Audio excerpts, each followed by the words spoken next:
So, if you've ever been told or kind of secretly believe that starting a nonprofit means that you'll be broke, burnout, or just volunteering your time forever, this live is definitely for you.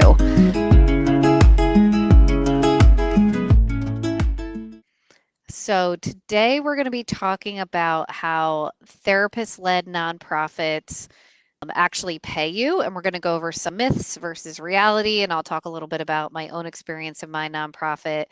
And again, if you're joining me, welcome.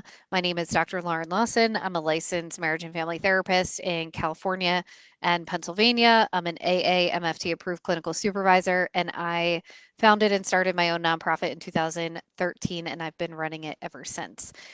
If you are joining me live, just comment that you can hear me. Perfect. I saw one come in. And if you have any questions throughout this training, go ahead and comment on the live. If it comes through and there's not a delay, I'll absolutely answer it live. Sometimes I don't see comments. There is a big delay on Facebook Live.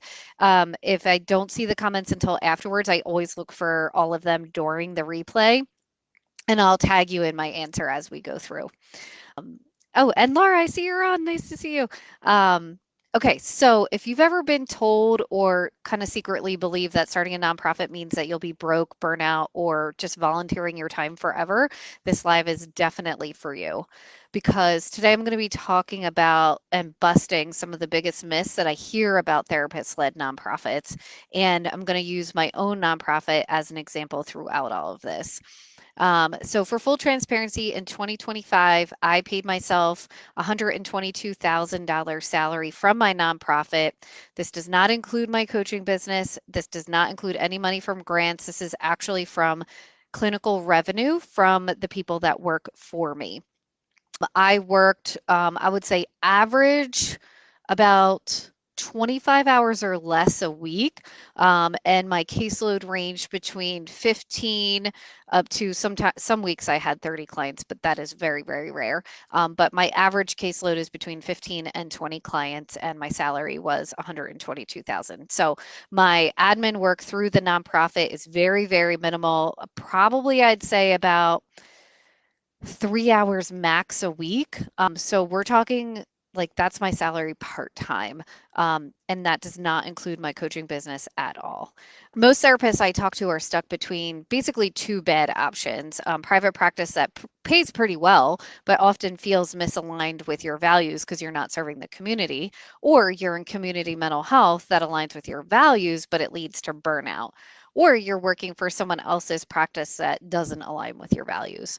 So nonprofits actually get positioned as this third rail. Um, so it's either people think that it's noble or sustainable, but not both. And that is just not true.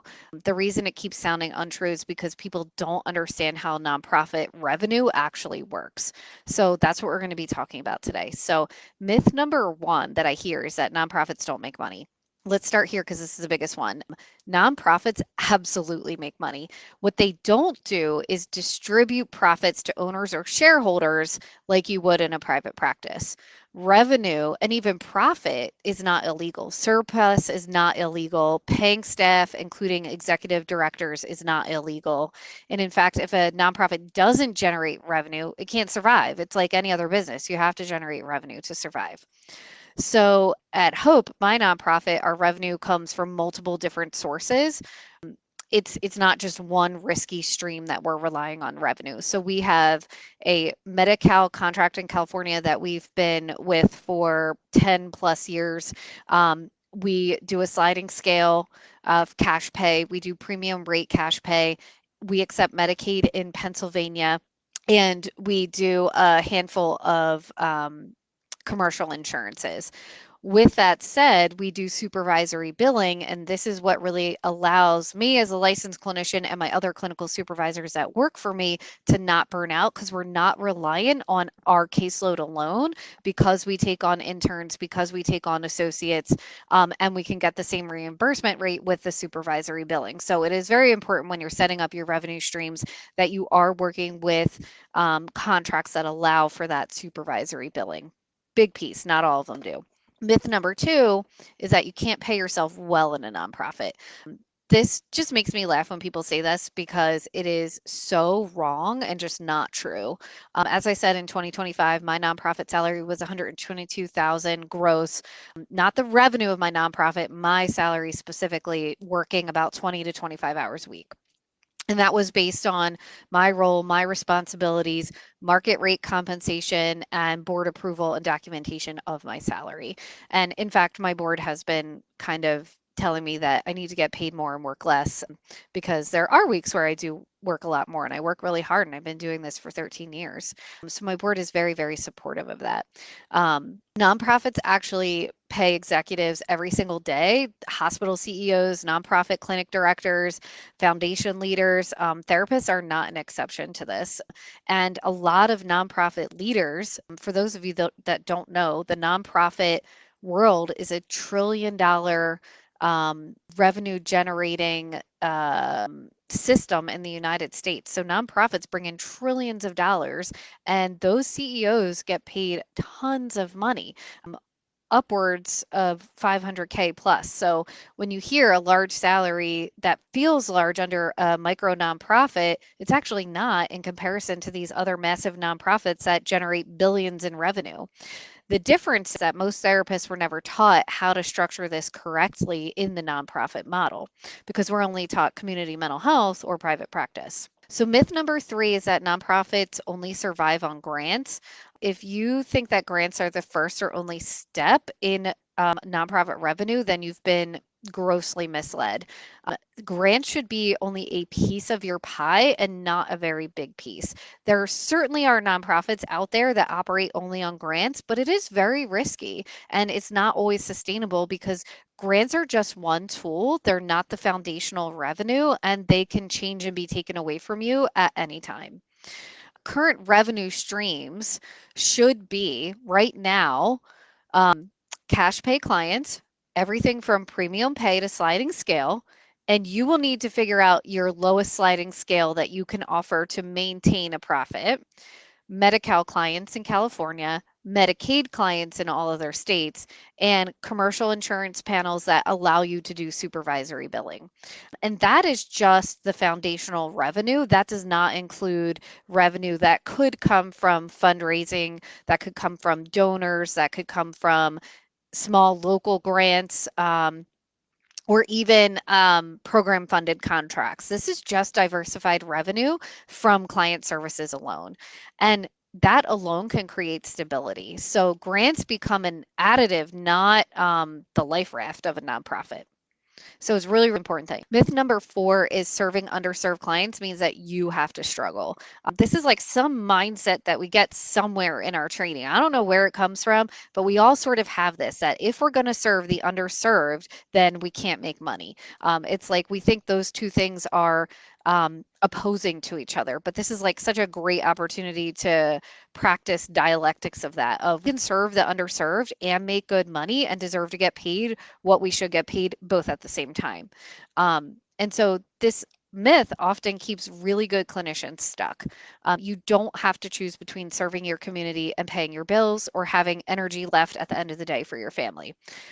This nonprofit model that I teach allows you to do the sliding scale care, offer insurance funded services if you want to do that. You don't have to, that's totally up to you, and do higher pay services that all coexist. And it is absolutely legal and ethical. Many people don't know that when you work in community mental health and you work in a large agency, a large nonprofit, they are also nonprofits and they do the same model. They just do it on a much bigger scale. And so there ends up being more hierarchy, more leadership, more bureaucratic tape to kind of navigate that you don't have to do in a micro nonprofit.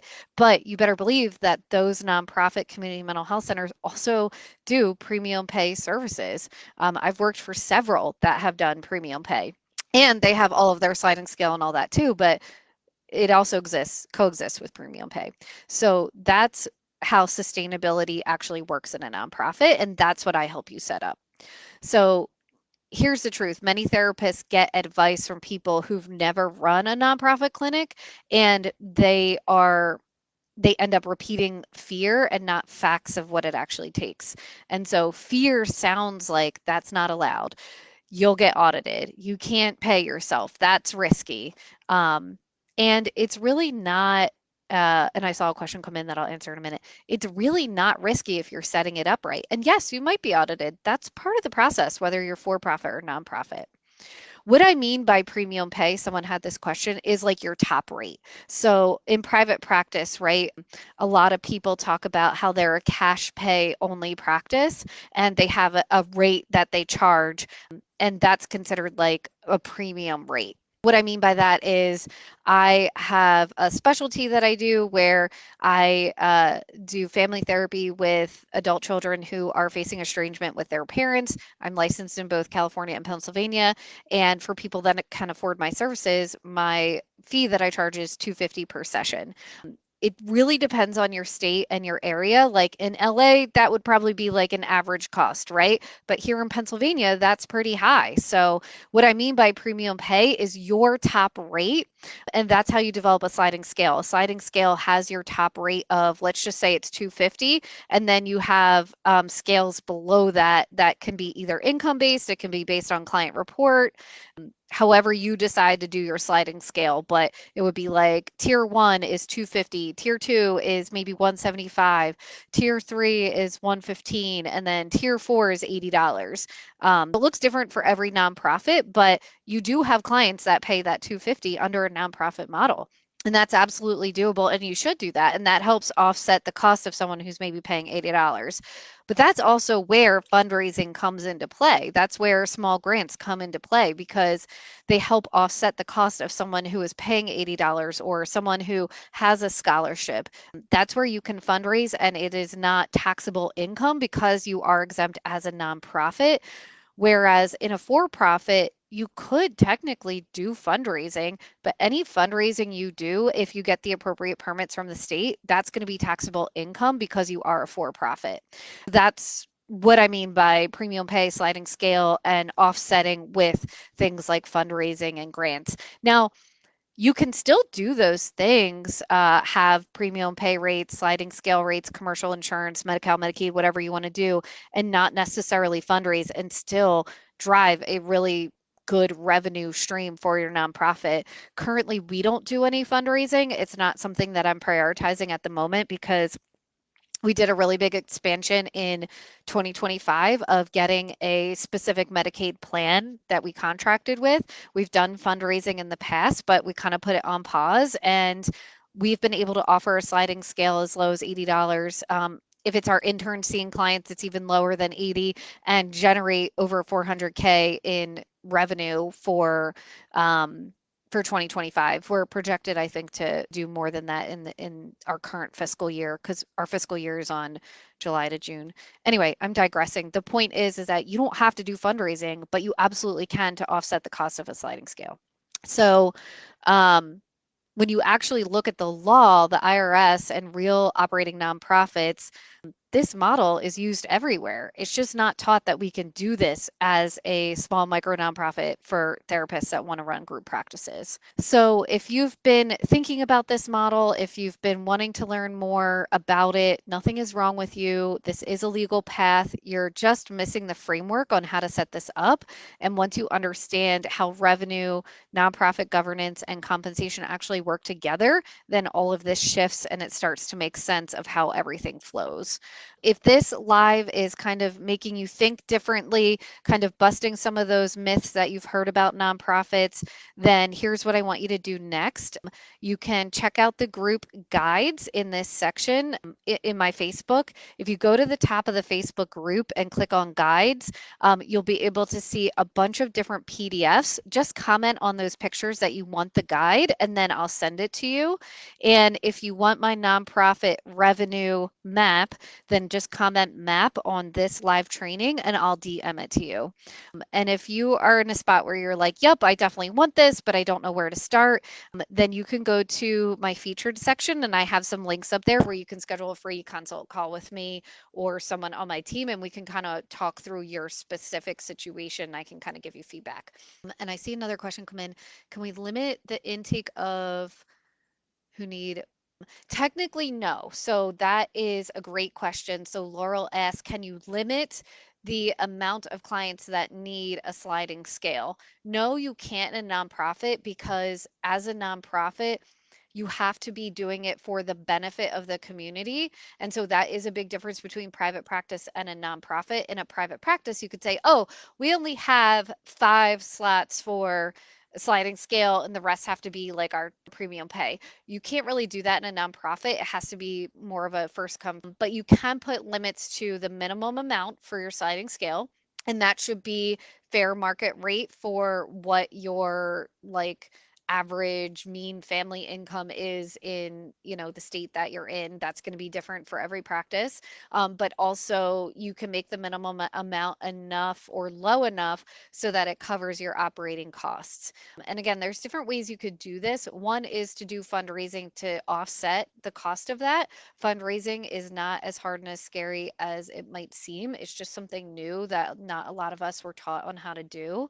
But if you don't want to do fundraising, then you could calculate the minimum amount that you can go as low as if it's like an associate or a licensed clinician seeing that client. So for us, if it's an associate that gets paid, we can't go below 80. But if we have an intern or a practicum student that doesn't get paid, then we can go lower than 80 as long as we're covering the cost of what it costs us to have that intern on, like electronic health record and stuff.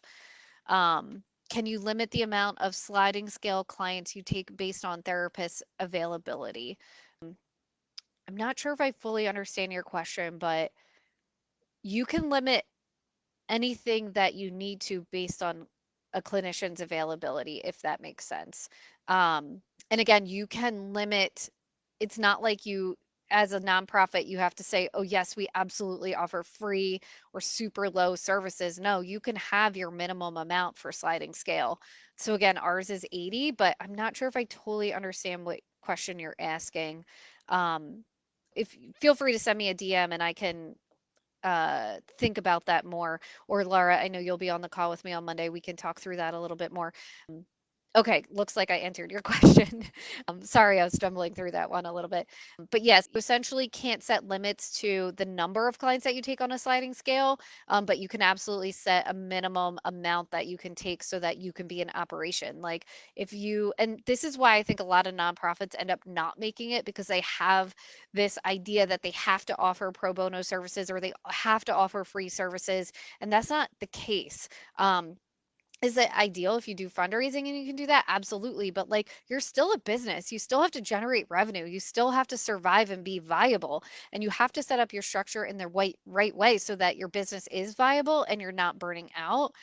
And after working years in community mental health, I climbed up the ladder, worked in executive leadership while running my nonprofit on the side. And so I just like got this glimpse into how to run financially stable programs. And so, even in community mental health, they do the same exact model. And so, that's what I've modeled mine after. It's just on a smaller scale where there's less hierarchy, less overhead, and more ability to retain clinicians because you can pay them well. Because you don't have the same overhead that community mental health has, and you can pay yourself well without burning out. So, that's what I'm trying to show clinicians that there's another way to do this.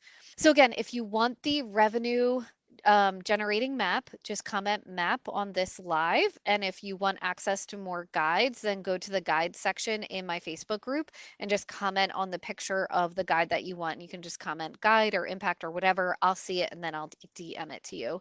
And if anybody wants to do a call with me, we offer two different calls, a 15-minute consult, or we do offer a 45 free minute consult if you want to learn more about my programming. So I will put those links in the replay comments of this live as well.